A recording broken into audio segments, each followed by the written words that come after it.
বাসর রাতে ঢুকলাম, ঢুকেই দেখছি আমার বিবি সিজদায় পড়ে হাউমাউ করে কাঁদতে লাগলেন। আমি ভাবলাম নিশ্চয়ই কোনো অঘটন ঘটেছে। আমি মনে মনে ভয় হলো যে আমার বিবি বোধহয় বিয়েতে রাজি নেই, আমার শ্বশুর জোর করে বিয়ে দিয়েছে। আমি বিবিকে বললাম, বিবি দেখো, আমি তোমাকে টাচ করব না, আমি তোমাকে স্পর্শ করব না, ভয়ের কোনো কারণ নেই।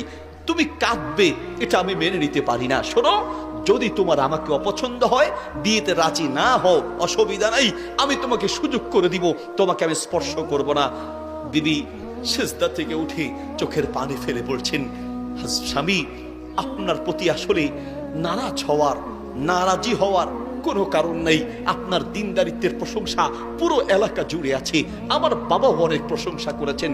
বলতে গেলে আমি আপনার যোগ্য নই। আরে বিবি কি বলো, তোমার রূপ, গুণ, অর্থ, সম্পদ সবই তো আল্লাহ দিয়েছেন, আলহামদুলিল্লাহ, তুমি কেন আমার অযোগ্য হবে? বরং